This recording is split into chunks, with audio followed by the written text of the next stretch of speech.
4 शहरों में करोड़ों की लागत से बनती पानी की टंकियों का एक एक करके टपक जाना क्या इस बात के लिए खबरदार नहीं करता कि जल जीवन मिशन या दूसरी योजना के तहत बनती पानी की टंकियों में ईमानदारी का सीमेंट और सरिया कम है, भ्रष्टाचार की रेत क्या जमकर मिलाई जा रही है। ये 2 सूत की सरिया है पिलर, आप ये बताइए 6 माले का पिलर 2 सूत की सरिया पे टिक सकता है क्या? ठीक है, तो इस कारण ये टंकी ध्वस्त हुई और टंकी में पूरा पानी भी नहीं भरा था। जिस वक्त उत्तर प्रदेश में बहस इस बात की छिड़ी है कि कथावाचक पंडित जी होंगे या फिर यादव जी, उसी बहस के बीच खड़े खड़े जमीन पर ही ढही पानी की टंकी कासगंज में बताती है कि जनता जब तक धर्म के चक्कर में फंसती रहेगी, यूं ही भ्रष्टाचारी उस पानी की टंकी में अपना हिस्सा लूटकर टंकियां गिराते रहेंगे, जिससे पानी ब्राह्मण भी पीता है और यादव भी। 11:11 पे तुरंत ये गिर पड़ी है, पानी भरते ही भरते।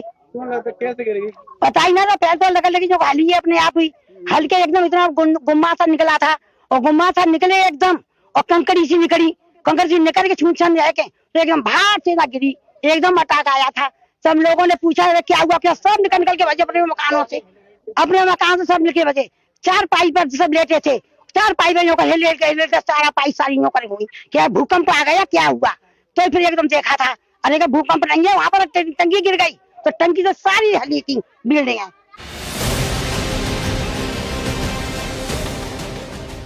कासगंज में ये टंकी गरीब वर्ग के लोगों को घर देने वाली योजना आसरा आवास स्कीम के तहत बने घरों के पास गिरी है।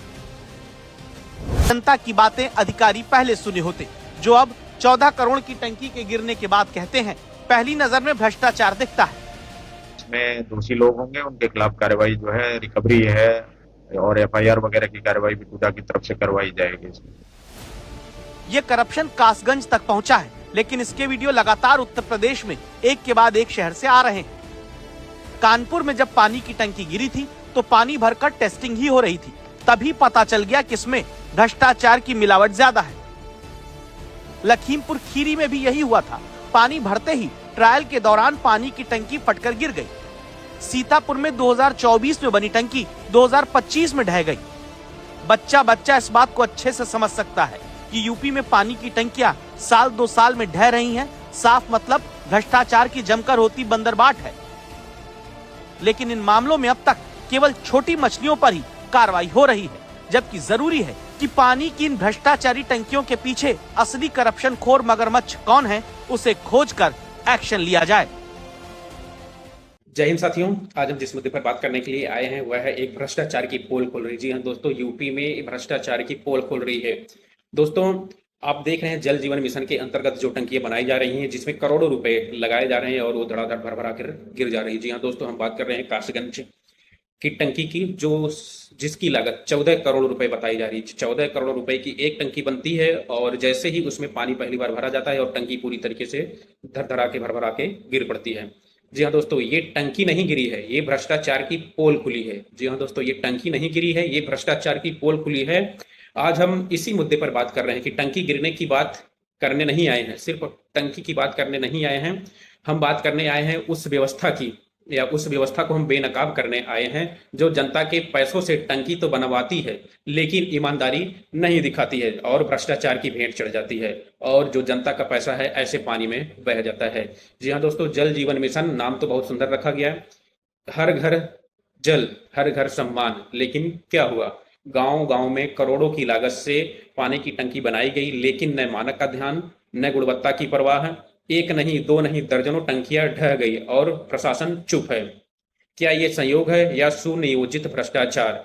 ये पूरी तरीके से भ्रष्टाचार है दोस्तों, ये कोई संयोग नहीं है जिसकी जिम्मेदारी कोई उठाने को तैयार नहीं है कि आखिर टंकियां गिर क्यों रही हैं। मैं पूछता हूं, क्या टंकी गिरना एक तकनीकी गलती है या ठेकेदार और अफसरों की मिलीभगत का परिणाम है? क्या गांव के बच्चों की जान की कोई कीमत नहीं है?